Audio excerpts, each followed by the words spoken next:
Doctor Mohammad Yunus আমাদের গণতন্ত্র রক্ষার শেষ বাতি বলে মন্তব্য করেছেন নাগরিক ঐক্যের সভাপতি মাহমুদুর রহমান মান্না।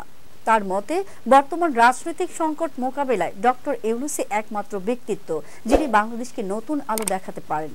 একটি বেসরকারি টেলিভিশন চ্যানেলের আলোচনায় মান্না বলেন, ডক্টর ইউনূস রাজনীতিবিদদের সাথে কথা বলতে খুব অপছন্দ করলেও তার কাজের মাধ্যমে আন্তর্জাতিক মহলে বাংলাদেশের ভাবমূর্তি উন্নত করার চেষ্টা চালিয়ে যাচ্ছেন। মান্না মনে করেন, ডক্টর ইউনূসের মতো একজন অভিজ্ঞ এবং আন্তর্জাতিকভাবে স্বীকৃত ব্যক্তি এই সংকট নিরসনে গুরুত্বপূর্ণ ভূমিকা রাখতে পারে। সরকার দেশের অভ্যন্তরীণ সংকটগুলো যথাযথভাবে সমাধান করতে পারছে না। দ্রব্যমূল্যের ঊর্ধ্বগতি, প্রশাসনিক অদক্ষতা এবং বিনিয়োগের স্থবিরতা দেশকে একটি গভীর সংকটে ফেলে দিয়েছে। এই পরিস্থিতিতে ডক্টর ইউনূস যদি অভিমান করে দেশ ছেড়ে চলে যান, তাহলে দেশ আরো বড় সমস্যার মধ্যে পড়বে।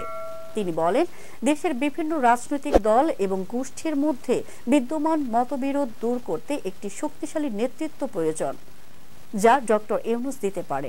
তার মতে, ডক্টর ইউনূস জাতীয় ঐক্যমত্য প্রতিষ্ঠার জন্য উপযুক্ত ব্যক্তি এবং তিনি নিজে রাজনীতিতে যুক্ত না হলেও তার অভিজ্ঞতা, নীতিগত অবস্থান এবং আন্তর্জাতিক যোগাযোগ বাংলাদেশের জন্য এক অনন্য সম্পদ।